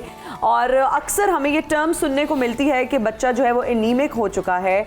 ये ऐसी बीमारियां हैं जो अक्सर लोगों में पाई जाती हैं। और अगर एनीमिया की बात करें तो खून की कमी में जो है सुर्ख जो खुलिये होते हैं, जो हमारे रेड ब्लड सेल्स होते हैं, डॉक्टर साहब इस पर ज़्यादा अच्छे तरीके से हमें एक्सप्लेन कर सकते हैं, लेकिन वो जो है वो कम हो जाते हैं, या खून की जो या खून के हर जो सुर्ख खुलिये हैं वो एक उसमें हेमोग्लोबिन की जो मिकदार है, क्वांटिटी है, शायद वो भी कम हो जाती है। बिल्कुल, इस पर हम तफसील से बात करते हैं। हमारे साथ डॉक्टर मुनीब खान मौजूद हैं। डॉक्टर साहब, बहुत शुक्रिया ज्वाइन करने के लिए। गुड मॉर्निंग, कैसे हैं आप? Good morning to you too. Thank you very much for having me. Doctor साहब, thank you for joining us in Suno Pakistan. सबसे पहले तो ये बताइए कि एनीमिया की अलामात क्या हैं, ये है क्या, इसको आप किस तरह से एक्सप्लेन करेंगे? अनीमिया आम अल्फाज में खून की कमी है और ये दो बड़ी वजूहात की वजह से हो सकती है। एक तो ये कि खून जो बन रहा है वो सही तरह से बन नहीं पा रहा, उसमें आयरन की कमी है। फौलाद आयरन बड़ा अहम जुज़ है खून के सुर्ख खलियों का, तो वो ऑक्सीजन को कैच करता है। और अगर इसके बनने में कोई जीनियाती ख़राबी है, पैदाइशी तौर पर कमज़ोरी है, या खुराक के अंदर आपको फौलाद नहीं मिल रहा, आयरन नहीं मिल रहा, हमारे यहाँ ग़िज़ाई किल्लत रहती है बच्चों में ख़ास तौर पे, तो ये इसकी एक वजह होती है। लेकिन दूसरी वजह यह है कि जिस्म के किसी हिस्से से खून रिस रहा है, तो कोई ज़ख़म है अंदरूनी किस्म का जिससे खून रिस रहा है। औरतों में आपने सुना होगा अक्सर एनीमिया होता है, उसकी वजह यह है कि उनको माहवारी आती है तो बहुत ज़्यादा खून निकलता है, कोई माहवारी के मसले हैं, ज़नाना बीमारियां हैं। बच्चों में दूसरी तरफ जो पेट में कीड़े होते हैं, ख़ास तौर पे हुकवॉर्म एक ख़ास किस्म का कीड़ा होता है, ये आपके जिस्म के अंदर से खून चूसते हैं अंतड़ियों के अंदर से। और हमारे यहाँ बच्चों के अंदर खून की कमी की सबसे बड़ी वजह यह है कि खून बन तो सही रहा है, ग़िज़ा भी मिल रही है, लेकिन पेट में कीड़े हैं जो ग़िज़ा के सारे अहम जो इफ़ादियत वाले जुज़ हैं वो खा जाते हैं। और इसके अलावा वो खून भी पी रहे हैं अंतड़ियों के अंदर, जिसकी वजह से खून कम होता जा रहा है। ठीक हो गया। तो क्या खून की कमी डॉक्टर साहब पैदाइशी तौर पर भी हो सकती है कि अगर माँ जो है प्रेगनेंसी में अच्छी ग़िज़ा ना ले तो बच्चे में खून की कमी हो सकती है? ये एक बड़ी आपने दिलचस्प सवाल किया। मैं जब मेडिकल कॉलेज में पढ़ा करता था तो मैंने मेडिकल कॉलेज की दूसरे साल में एक तहकीक की थी, रिसर्च की थी कि जो औरतें प्रेग्नेंट हैं उनके अंदर खून की कमी का बच्चों पे क्या असर पड़ता है। और आम तासर यही था कि अगर माँ को खुराक की, फौलाद की और खून की कमी है तो बच्चे में भी खून की कमी होगी। उस वक्त तक पूरी दुनिया में इस पे कोई काम नहीं हुआ था। और जो मैंने तहकीक की उससे ये बड़ी दिलचस्प बात पता चली कि माँ अपने जिस्म के अंदर मौजूद फौलाद का आखिरी एटम मॉलिक्यूल तक बच्चे को देती है, बच्चे में कमी नहीं होने देती। खुद वो मर जाएगी, उसका जिस्म सूख जाएगा, खून सूख जाएगा, लेकिन बच्चे में कमी नहीं होगी। तो हम देखते थे कि माँ का हीमोग्लोबिन जो कि कुदरती तौर पे 140 होना चाहिए वो 20 तक पहुँच गया और वो मरने के करीब है, लेकिन बच्चा माशाल्लाह हट्टा कट्टा तंदुरुस्त है और उसके अंदर खून की कमी नहीं। जब माँ के अंदर से मुकम्मल तौर पर ग़िज़ाइयत और नशोनुमा के ज़राए ख़त्म हो जाते थे तो बच्चे की मौत वाक़ई हो जाती थी, या बच्चा वक्त से पहले पैदा होता था, या बच्चे का वज़न कम होता था, लेकिन खून की कमी उसमें नहीं होती थी। और मैं खुद बड़ा हैरान था, और ये पब्लिश भी हुआ मेरा रिसर्च वर्क, और बड़ा इसको सराहा गया कि माँ की जो ममता, जो उसकी मोहब्बत है, उसकी सबसे बड़ी मिसाल थी ये कि वो खुद मर जाएगी, अपने जिस्म को तो बिल्कुल घुल देगी, उसको घुला के बच्चे को खिला देगी, लेकिन बच्चे में कोई कमी नहीं होने देती। सही। अच्छा डॉक्टर साहब, अनीमिया की बात करते हैं, ल्यूकीमिया की। तो ल्यूकीमिया क्या है, इसकी अलामात क्या हैं और इसके असरात कितनी तेज़ी से सामने आते हैं? ल्यूकीमिया खून के कैंसर को कहते हैं। कैंसर की दो बड़ी अक़साम है जिस्म में। एक होते हैं वो कैंसर जो खून के अंदर पाए जाते हैं, और दूसरे जो होते हैं वो उन अज़ा में जो सॉलिड होते हैं, ठोस अज़ा के कैंसर। तो ल्यूकीमिया खून के कैंसर की एक किस्म है। इसमें आपके खून के जो सफ़ेद खलिए हैं, सुर्ख खलिए नहीं बल्कि सफ़ेद खलिए जो हैं, उनकी कसरत से तादाद पैदा होती है, लेकिन ये करप्ट किस्म के खलिए होते हैं। ये ऐसे खलिए हैं जो जिस्म के लिए कोई काम नहीं करते, सिर्फ जिस्म से खुराक लेते रहते हैं, खाते रहते हैं और बढ़ते रहते हैं, और जिस्म के दूसरे अज़ा को और सेलों को, खलियों को खुराक नहीं जाने देते। इनके अंदर एक हवस होती है बढ़ने की जो कभी कम नहीं होती। जैसे माशरे में आपके मुजरिम या करप्ट लोग होते हैं जो पूरे माशरे का पैसा, ज़रिया आमदन, तमाम चीज़ें खा जाते हैं और दूसरों का कोई ख्याल नहीं करते। तो ये ल्यूकीमिया भी इस किस्म के सफ़ेद खलियों का कैंसर है, ठीक है, जो बाकी जिस्म से सब ले लेता है और उसका पेट नहीं भरता। अगर आपको कोई ये कमेंट देता है कि आपका रंग जो है वो पीला हो गया है, पेल कॉम्प्लेक्शन हो गया है, तो क्या फौरन जाके टेस्ट करवा लेना चाहिए?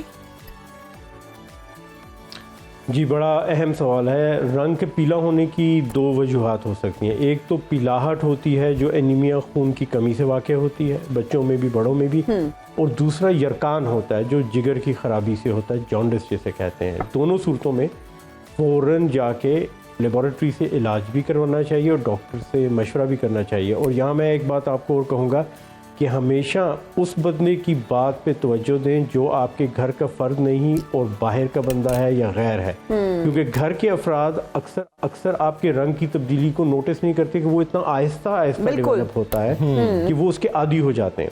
लेकिन जो शख्स आपको बहुत अरसे बाद देख रहा है ना, साल बाद या 5-6 महीने बाद या कई सालों के बाद, तो वो अक्सर आपके जिस्म और चेहरे में तब्दीलियों को बेहतर नोटिस करता है, बता देता है आपका वज़न बढ़ गया है या वज़न कम हो गया है, चेहरा पीला नज़र आ रहा है। तो ये बहुत अहम है कि अगर आपको कोई ऐसा शख्स जो बड़े अरसे बाद मिला है ये कमेंट दे रहा है तो ज़रूर टेस्ट करवाएं और डॉक्टर से चेक करवाएं। डॉक्टर साहब, कौन सा टेस्ट आप रेकमेंड करते हैं, और ये भी बता दीजिए कि ख़वातीन में हीमोग्लोबिन क्या होना चाहिए और मर्दों में क्या होना चाहिए? What is the ideal? मुख्तलिफ लेबॉरेटरीज़, हॉस्पिटल्स और ममालिक के अंदर डिफरेंट स्टैंडर्ड्स हैं। अमूमन ख़वातीन का हीमोग्लोबिन मर्दों से थोड़ा सा कम समझा जाता है, तो 12 से 14 ख़वातीन में और 13 या 14 से लेके 16-17, कुछ मुल्कों में 18 तक नॉर्मल समझा जाता है मर्दों के अंदर। लेकिन ख़वातीन के अंदर थोड़ी सी जो कमी है वो कुदरती होती है, उसे एक्सेप्ट किया जाता है क्योंकि उनको हर महीने माहवारी होती है और इसमें खून की कमी होने का अंदेशा ज़्यादा है। टेस्ट जो है, बेहतरीन टेस्ट आपको बताने वाले तो आपका डॉक्टर है कि वो आपका मुकम्मल मुआयना करके बताएगा कि कौन कौन से टेस्ट चाहिए। अमूमन फुल ब्लड काउंट, जिसको कंप्लीट ब्लड पिक्चर CBC कहते हैं, और लिवर फंक्शन टेस्ट, यानी आपके जिगर के जो है टेस्ट जो है, उनकी जो काम करने की सलाहियत है उसको परखने का जो टेस्ट है, ये दो बड़े इंपॉर्टेंट होते हैं। लेकिन इसके अलावा भी कई चाहिए। बच्चों में खाने का टेस्ट बड़ा ज़रूरी है ताकि पता चले कि उनमें कोई कीड़ों का मसला तो नहीं है जी। अब ये जो बीमारियां बचपन में होती हैं या जवानी में होती हैं, बज़ाहिर जिस्म इनको बर्दाश्त कर लेता है, आगे चलकर ये बहुत सी कॉम्प्लिकेशंस का बायस बनती है। नशोनुमा रुक जाती है, कद छोटा रह जाता है, जहनी सलाहियत पूरी तरह से डेवलप नहीं होती और अगली उम्र में जाके कैंसर के इम्कानात भी बढ़ जाते हैं। और हमारी ऑर्गेनाइजेशन है किलिंग कैंसर काइंडली, हम कैंसर प्रिवेंशन पे काम कर रहे हैं। आपको यूट्यूब और इंटरनेट पे ये मिल जाएगी, killing cancer kindly with doctor Khan, global organization है। हम ख़ास तौर पे इस चीज़ पे तवज्जो दे रहे हैं कि इंतज़ार ना करें उस वक्त का जब इलामात पैदा हो जाए, बल्कि मर्ज़ को पैदा होने से पहले पकड़ें और जड़ से ख़त्म करें। ठीक हो गया। डॉक्टर साहब ये भी बताइएगा कि अगर खून की कमी हो जाती है तो उसको पूरा किस तरह से किया जाए? कौन सी ऐसी ग़िज़ाएं हैं जिनका हमें इस्तेमाल अपनी रोज़मर्रा रूटीन में करना चाहिए? What to do for a good HP? सबसे पहले तो देखिए कि वजह क्या है, क्योंकि अगर आप ग़िज़ा को बेहतर करते हैं, अद्वियात का इस्तेमाल करते हैं, लेकिन उसका बेसिक कॉज जो है, जो वजह है, उसको आप दूर नहीं करते तो खून की कमी होती रहेगी। बिल्कुल इस तरह है कि एक प्याला है, उसके अंदर सुराख है, छेद है, और आप उसमें पानी भरते रहेंगे लेकिन वो नीचे से लीक करता रहेगा। तो आप पता करें वजह क्या है, खून कहाँ से रिस रहा है, क्यों नहीं बन पा रहा, तो उसकी वजह को ट्रीट करना ज़रूरी है। आम तौर पे जो हम ग़िज़ा लेते हैं जिसमें गोश्त है, अंडा है, दूध है और रोटी शामिल है, ये काफ़ी बैलेंस ग़िज़ा है। दालें जो है वो भी काफ़ी बैलेंस ग़िज़ा हैं। फ्रूट्स और वेजिटेबल्स बड़े इंपॉर्टेंट हैं, इनमें विटामिन हैं।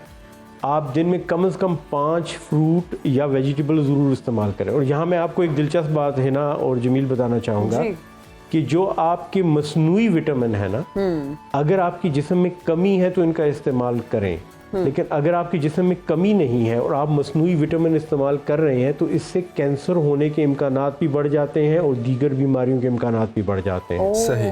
तो ये जो लोग रोज़ाना विटामिन की गोलियां खाते हैं ये अपनी जानों पर जुल्म कर रहे हैं और अपने पैसे का ज़िया कर रहे हैं, और आगे चलकर ऐसी बीमारियां, खासतौर पर कैंसर लाहिक हो सकता है लोगों को जिसमें इनकी सारी जमा पूंजी लुट जाएगी। तो मैं ख़ास तौर पे अपनी किलिंग कैंसर काइंडली ऑर्गेनाइजेशन के थ्रू, अभी मेरी किताब भी आ रही है, उसका नाम भी किलिंग कैंसर काइंडली है, उसमें ख़ास तौर पे लोगों को ये मशवरा देता हूँ कि अगर आपके जिस्म में विटामिन की कमी नहीं, आप अच्छी खुराक खा रहे हैं तो 5 फल और 5 सब्जियां दिन में ज़रूर खाएं और उनसे अपने जिस्म के विटामिन पूरे करें। मसनूई विटामिन ना खाएं, आपकी सेहत के लिए शदीद नुकसान का बायस बन सकते हैं।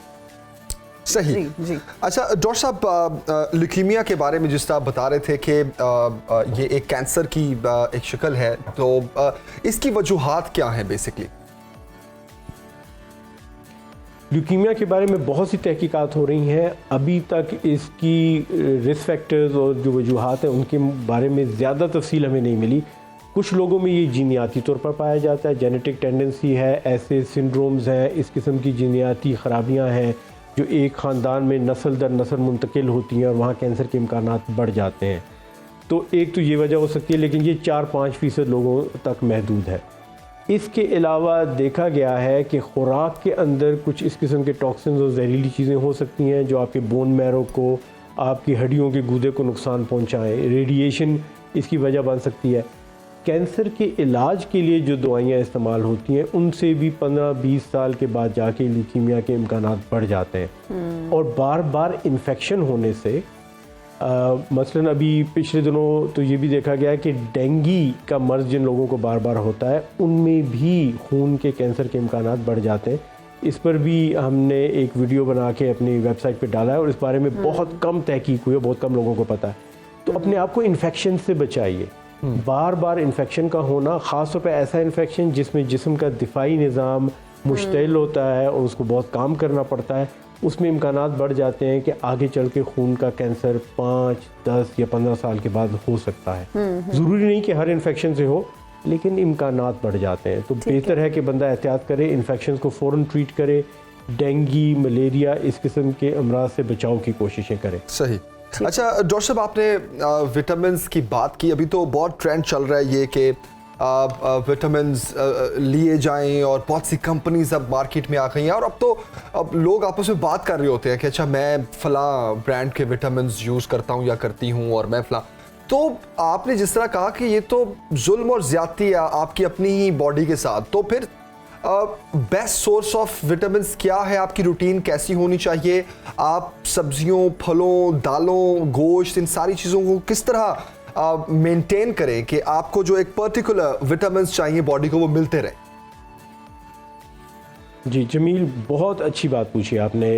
इसमें सबसे अहम चीज़ यह है कि फल और सब्जियां दिन में कम से कम 5 ज़रूर खाएं। और फल और सब्ज़ी खाने का तरीका यह है कि इसको नाश्ते, दोपहर के खाने और रात के खाने से पहले खाया जाए, ताकि जिस्म के अंदर जब आपके तमाम एंजाइम मौजूद हैं, तमाम वो कीमियाई मादे मौजूद हैं जो खाने को हज़म करते हैं, वो इनको अच्छी तरह हज़म करें। हम 3-4 नान खा लेते हैं, निहारी हलीम खा लेते हैं, तो सारे जिस्म का जो निज़ाम हज़म है उन्हें हज़म करने में मसरूफ़ होता है। उसके बाद हम फल और सब्ज़ियाँ ठूंसने की कोशिश करते हैं जो जिस्म के अंदर सही तरह से हज़म भी नहीं होती, जज़्ब भी नहीं होती। खाने से, नाश्ते से पहले फल और सब्ज़ियाँ खाएं। दूसरी बात ये कि एक बड़ी ही आयरॉनिक तकलीफ़देह बात भी है कि जो कंपनियां आपके मल्टीविटामिन बना रही हैं मसनूई, वही कंपनियां कैंसर की दवाइयाँ भी बना रही हैं। तो इन्हीं मल्टीविटामिन के खाने से कैंसर के इम्कानात बढ़ रहे हैं और फिर इन्हीं कंपनी की कैंसर की दवाइयाँ भी इस्तेमाल की जा रही हैं। तो वो मीर तकी मीर ने कहा था, मीर भी क्या सादा है, बीमार हुए जिसके सबब उसी अत्तार के लड़के से दवा लेते हैं। तो हमारा ये हाल है कि वही दवाइयाँ खा रहे हैं, मल्टीविटामिन ले रहे हैं, जिससे बीमारियां पैदा हो रही हैं। बिल्कुल। और फिर उन्हीं बीमारियों का उसी कंपनी की दवाइयों से इलाज करवा रहे हैं। ठीक हो गया। डॉक्टर साहब, अगर जैसा आपने फ्रूट्स एंड वेजिटेबल्स की बात की कि अगर कुछ लोगों की प्रेफरेंस नहीं होती, कुछ लोग जो है वो सब्जियां और फल खाना पसंद ही नहीं करते, तो ऐसे में अगर जिस्म में आपकी विटामिन्स की कमी है, किस तरह से फिर उसको पूरा किया जाए? बिकॉज बहुत सारे, अगर बच्चों को देखें, बहुत सारे लोगों को मैंने देखा है जो बिल्कुल सैलड्स नहीं खाते, फ्रूट चाट नहीं खाना पसंद करते, फिर ऐसे में तो मजबूरी बन जाती है। और बच्चों को तो वैसे जंक फूड्स पसंद होते हैं। जी एग्जैक्टली। ये आपने बड़ी दिलचस्प बात की। जंक फूड और ये जो आपके बाकी कन्फेक्शनरी स्वीट्स, टॉफ़ीज़ हैं, इनके अंदर चीनी बहुत है, शुगर बहुत ज़्यादा, और इसकी वजह से लोग इसे ज़्यादा खाते हैं क्योंकि चीनी, शुगर एंटी डिप्रेसेंट है, इससे आपका दिल खुश होता है। इसीलिए हम खुशी के मौके पे मिठाइयाँ खाते थे। ईद, शब रात, कोई बच्चा पैदा हुआ, कोई मंगनी हुई, कोई शादी ब्याह हुआ, तो खुशी को दोबारा करती थी मिठाइयाँ। आपको ये यूफोरिया देती हैं, आपके दिमाग में एक खुशी की लहर पैदा होती है। हम लोग इसके आदी हो गए, जैसे लोग नशे के आदी होते हैं, जिस तरह सिगरेट, नस्वार, चाय के लोग आदी हैं। तो इसको तोड़ने का हल है वर्जिश। यकीन कीजिए, जो शख्स वर्जिश करेगा या जो बच्चा खेलेगा कूदेगा, फुटबॉल, क्रिकेट, वीडियो गेम्स नहीं, आईपैड और कंप्यूटर गेम्स नहीं, जो बाहर भागेगा दौड़ेगा, उसको भूख लगेगी, बिल्कुल उसे भूख लगेगी, और वो फल फ्रूट भी खाएगा, एंजॉय भी करेगा। दूसरा, आप अच्छी किस्म के फल और फ्रूट खाइए। फिर बहुत से तरीके हैं, आप उनकी स्मूदी बना सकते हैं, आप उनका जूस निकाल सकते हैं, आप उनको पका भी सकते हैं, सब्जियों को पकाया जाता है, तो उसको बच्चों तक पहुंचाने के, पैलेटेबल बनाने के, उनका जायका बेहतर बनाने के बहुत से तरीके हैं। लेकिन इससे कोई फ़रार मुमकिन नहीं, ये हमारी फितरत में है। हमने फल, सब्जियां, गोश्त, सब चीज़ें खानी है। हम ओमनिवरस जानवर हैं जो कि सब्जियां भी खाते हैं, गोश्त भी खाते हैं। किसी एक चीज़ को अगर इस्तेमाल करेंगे तो वो आपकी सेहत के लिए मुफीद नहीं है। गाय भैंस सिर्फ सब्जियां खा सकती है और शेर चीता सिर्फ गोश्त खा के ज़िंदा रह सकता है। इंसान और भालू और इस किस्म की दीगर मखलूक़ात जो हैं, बिल्कुल ठीक कहा डॉक्टर साहब। हमें अपनी ग़िज़ा में जो है फ्रूट्स, सब्जियों का, फलों का बिल्कुल इस्तेमाल करना चाहिए, बहुत ज़रूरी है। बहुत शुक्रिया, आज आपने अपना कीमती वक्त हमारे लिए निकाला और इतने अहम बिल्कुल टॉपिक पर बात की। Thank you for your time. और मुझे लगता है हम अगर देखें तो हमारी जनरेशन में, जैसा से आप भी कह रहे थे कि जंक फूड का इस्तेमाल इतना बढ़ गया है कि अब हमारी फूड प्रेफरेंसेस में फ्रूट्स या वेजिटेबल्स तो कहीं नज़र ही नहीं आते। और अगर बच्चों की स्पेसिफिकली बात करें तो बच्चे, क्योंकि वो कल्चर इस तरह से हो गया, स्कूल्स में भी जो है वो जंक फूड इस्तेमाल किया जा रहा है, कैंटीन में भी जंक अवेलेबल है। माएँ चूँकि बिजी हैं या फिर उस तरह से मैनेज नहीं कर पाती, टाइम मैनेजमेंट इसमें बहुत ज़रूरी है। आप सुबह टाइम से उठें, बच्चे को लंच में आप फ्रूट्स दें ताकि बच्चों में इस तरह की बीमारियां ना हो। और एनीमिक अगर बच्चा होगा, मैं तो अक्सर कहता हूँ कि हम बेसिकली हम पेट भरने के लिए खाना खा रहे हैं। एग्जैक्टली। हालांकि हमें अपनी सेहत के लिए खाना चाहिए। आपको चूजी होना चाहिए, आपको देखना चाहिए आप जो खा रहे हैं आपको इसका फायदा क्या होगा। या तो हम कार्बोहाइड्रेट्स बहुत ज़्यादा ले लेते हैं, बिल्कुल, ब्रेड बिल्कुल। पे ब्रेड, रोटी पे रोटी खा ली, छोटी सी अचार के साथ भी रोटी खा ली, चलो जी अल्हम्दुलिल्लाह। भाई मैं ये नहीं कह रहा बेसिकली कि आप जो है वो इस तरह ना करें, मैं ये नहीं कह रहा, आप जो मर्जी खाएं, लेकिन सेहत का ख्याल रखना इसलिए ज़रूरी है क्योंकि इन दी एंड फिर वही अस्पतालों के चक्कर और फिर दवाइयाँ भाई जो मर्जी हो जाए ना। और विटामिन्स पर तो क्या कहा डॉक्टर ने कि आप नेचुरल सोर्स से विटामिन्स लें, वही सबसे ज्यादा बेस्ट है। फ्रूट्स एंड वेजिटेबल्स से लें, आजकल एक नई बिल्कुल हमारे यहाँ ये चीज शुरू हो गई है कि जी जिसको कुछ लगता है कि मेरे बाल गिर रहे हैं तो चलो जी बालों के लिए विटामिन्स ले लो, बायोटिन ले लो, ये ले लो। ये जो आर्टिफिशियल सोर्स ऑफ न्यूट्रिएंट्स है या फिर मिनरल्स है, विटामिन्स है, ये बिल्कुल हमारी हेल्थ के लिए अच्छा नहीं है। और मैं ये समझती हूँ कि फ्रूट्स वेजिटेबल का इंटेक आपकी डेली लाइफ में बहुत ज्यादा होना चाहिए। उसके अलावा जो हम हर प्रोग्राम में बात करते हैं, जब भी कोई डॉक्टर गेस्ट हमारे पास आते हैं, जब भी कोई फिटनेस एक्सपर्ट आते हैं, उनका यही कहना होता है एक्सरसाइज करें। अगर आप एक्सरसाइज भी नहीं कर सकते, आप वॉक करें, बच्चों को लेकर जाएं, पार्क्स में जाएं, आउटडोर एक्टिविटीज में इंडल्ज करें। That's very important. एक्टिविटी बहुत जरूरी है। हम अक्सर ये बात करते हैं कि पास की मार्केट से दही भी लेने जाना हो तो हम गाड़ी निकाल लेते हैं, तो वही अगर आप पैदल पास की मार्केट से बात करें, यहाँ पर तो ये ट्रेंड है कि साथ वाले रूम में बहन भाई और वो कह रहे होते हैं यार मुझे फोन करके मुझे चार्जर तो उठा के ला देना। हाफिज इमरान साहब हमारे साथ मौजूद हैं जी, और पाक अफगान जो है T20 सीरीज के लिए स्क्वाड का ऐलान कर दिया गया है और उनसे बाकी भी हम डिटेल्स जानेंगे। जी हाफिज साहब क्या कहेंगे? बहुत शुक्रिया। देखिए, एक खुशाइन चीज़ ये है कि कुछ नए खिलाड़ी जिन्होंने पाकिस्तान सुपर लीग में बड़े अच्छे खेल का मुजाहरा किया, उन्हें मौका दिया गया है। बिलखुसूस बैटिंग के शोबे में जैसे साइम अयूब ने अपने खेल से सबको मुतासिर किया, बहुत खुशाइंद है। और जिस तरह से वो मुसलसल अच्छी बल्लेबाजी का मुजाहरा करते हुए आ रहे हैं, तो उनकी आमद एक ताज़ा हवा का झोंका तो है पाकिस्तान क्रिकेट के लिए, उनको मौका मिला है जी। फिर आप देखते हैं कि जमान खान भी मौजूद हैं, एहसानुल्लाह भी मौजूद हैं। तो फास्ट बॉलिंग में भी पाकिस्तान के पास कुछ अच्छे खिलाड़ी ज़रूर नज़र आए। जमान पिछला साल भी खेले थे PSL का, और कलंदर्स ने जब इवेंट जीता टाइटल 7वें एडिशन का, तो उसमें भी उनका किरदार बड़ा अहम रहा है। और नए गेंद के साथ इस मरतबा भी उन्होंने जिस तरह से शाहीन आफरीदी के साथ नया बॉल शेयर किया और फिर उन्होंने विकेट्स भी लिए, बड़ी जानदार गेंदबाजी की, तो वो भी पाकिस्तान की टीम में आए हैं। तो यूं उनके लिए भी एक अच्छा मौका ज़रूर है। अब्दुल्ला शफीक को भी मुंतखब किया गया है। और सबसे अहम इस टीम में यही होगा कि जब आप अपने टॉप क्रिकेटर्स के बगैर खेलते हैं, जिन्होंने आपकी सारी क्रिकेट को उठाया हुआ था, तो असल सलाहियतों का इम्तहान ये होगा कि बाबर नहीं है, रिजवान नहीं है, फ़खर नहीं है, शाहीन नहीं है, हारिस नहीं है। तो इनकी अदम मौजूदगी में जब ये नौजवान खिलाड़ी बेहतर खेल का मुजाहरा करते हैं, नताइज भी अच्छे लेते हैं, तो फिर यकीनी तौर पर ना सिर्फ एक ये कि आपकी मुतबादल खिलाड़ी तैयार होते हैं, बल्कि जो फैसला साज हैं सिलेक्शन कमेटी की सतह पर, कोचिंग स्टाफ की सतह पर और कप्तान की सतह पर, उनके भी जहन में एक नए ख्यालात ज़रूर आते हैं। उनकी सोच बेहतर ज़रूर होती है कि हमारे पास किसी एक खिलाड़ी की अदम मौजूदगी में उस जैसा कोई दूसरा मौजूद है, उस जैसा नहीं है लेकिन उसके करीब तर है और हम उस पर वो भी हमारे लिए काम आ सकता है। तो ये चीज़ें खुशाइंद हैं। उसामा मीर को रिजर्व्स में रखा गया है, अगर वो भी स्क्वाड में आ सकते थे क्योंकि उन्होंने भी बड़ी अच्छी गेंदबाजी का मुजाहरा किया और जब पाकिस्तान के लिए खेले उस वक्त भी। आज़म खान की वापसी हुई है, तो यूँ अब महसूस होता है कि शायद जो फिटनेस के मायार हैं वो बदल गए हैं पाकिस्तान क्रिकेट में। बहरहाल उनके लिए बहुत ज्यादा नेक तमन्नाएं हैं कि वो पाकिस्तान मौका मिले। हाफिज साहब, शादाब खान की कप्तानी के बारे में क्या कहेंगे? उनको कप्तान मुकर्रर किया गया है।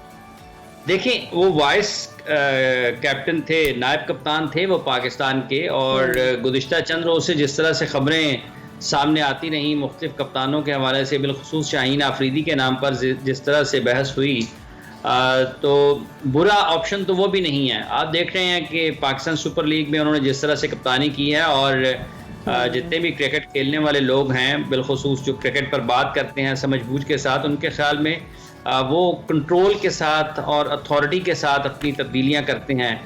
तो ये भी एक अच्छी चीज़ ज़रूर है। इसको अगर बेहतर तरीके से इसके साथ डील किया जाता है तो एक से ज़्यादा अगर आपके पास लीडर्स का ग्रुप है तो वो एक खुशाइन चीज़ ज़रूर है। हाँ, शादाब खान का जहाँ तक ताल्लुक़ है, वो पाकिस्तान टीम के नायब कप्तान थे। PSL की सतह पर तो वो बहुत ज़्यादा कामयाबियाँ तो हासिल नहीं कर पाए हैं, लेकिन जारहाना अंदाज अपनाते हैं, क्लैरिटी होती है उनके जहन में जब वो कप्तानी कर रहे होते हैं। और उसके साथ साथ जब आप ये देखते हैं कि जब आप इंटरनेशनल क्रिकेट खेल रहे हैं, आपके पास रिसोर्सेज बहुत अच्छे हैं। एहसानुल्लाह आपके पास है, जमान खान आपके पास है, साइम अयूब जैसा बल्लेबाज आपके पास मौजूद है, अब्दुल्ला आपके पास हैं, आज़म आपके पास हैं। तो एक जो चीज़ें मोहम्मद नवाज़ की खिदमात भी हासिल हैं, फिर इमाद वसीम की वापसी हुई है, तो बेस्ट जो प्लेयर्स हैं पाकिस्तान के वो आपकी टीम में हों, आपकी बॉलिंग और बैटिंग में आपके पास वसाइल पूरे हों, तो आप उनका इस्तेमाल बेहतर अंदाज में करके नताइज भी पाकिस्तान के लिए हासिल कर सकते हैं। बिल्कुल सही, बिल्कुल सही। ये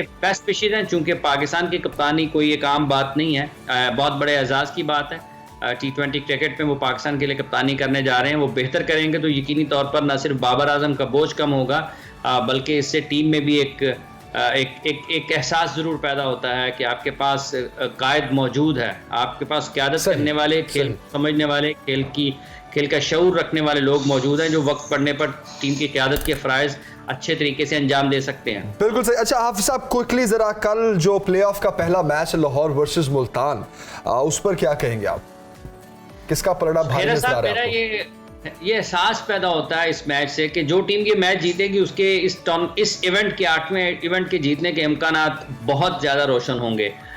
मुश्किल मैच इस लिहाज से है, दोनों टीमें बड़ी शानदार खेल का मुजाहरा करते हुए आई हैं। कुछ थोड़ा सा झटका लगा मुल्तान सुल्तान्स को, लेकिन जब हतमी मरहले में वो आए प्लेऑफ्स के, तो उस प्लेऑफ्स में क्वालिफाई करने के लिए तो उन्होंने बड़े शानदार खेल का मुजाहरा किया रावलपिंडी में आखिरी चंद मैचेस में। Tim David, Kieron Pollard, Rizwan, उनकी जो ऊपर से बैट्समैन हैं, उन्होंने बड़े उम्दा खेल का मुजाहरा किया है। एहसानुल्लाह मुसलसल अच्छी गेंदबाजी करते हुए आ रहे हैं। तो वो कोई इतनी आसान टीम नहीं है, थोड़े बहुत उनको मसाइल बॉलिंग में रहते हैं, लेकिन उनकी बैटिंग बहुत शानदार है। दूसरी तरफ कलंदर्स हैं, बॉलिंग बहुत अच्छी करते हैं, बैटिंग में भी उनके पास बहुत अच्छे खासे वसाइल मौजूद हैं। तो एक कांटेदार मुकाबले की तवक्को की जा सकती है, लेकिन होम क्राउड के सामने सपोर्ट ज़्यादा मिलनी है कलंदर्स को, और जो उनकी फॉर्मेशन है, खेलने का अंदाज है और अब तक की क्रिकेट है जो उनको देखते हुए ये कहा जा सकता है कि लाहौर को आप थोड़ी सी बर्तरी ज़रूर दे सकते हैं। लेकिन दोनों टीमें बहुत मजबूत हैं, दोनों के कप्तान बहुत अच्छे हैं, बिलखुसूस रिजवान अपने खिलाड़ियों का बहुत अच्छा इस्तेमाल करते हैं, तब्दीलियां बहुत अच्छी करते हैं, इसी तरह से शाहीन भी हैं। तो ये दोनों मजबूत हरीफ हैं और कोई भी जीते, लेकिन बहरहाल जो लोग बैठे होंगे स्टेडियम में 24-25 हज़ार और जो लाखों लोग टेलीविजन पर देख रहे होंगे, उनको एक अच्छी तफरीह और अच्छी क्रिकेट जरूर देखने को मिल सकती है। बिल्कुल इमरान साहब, बहुत शुक्रिया आपके वक्त का।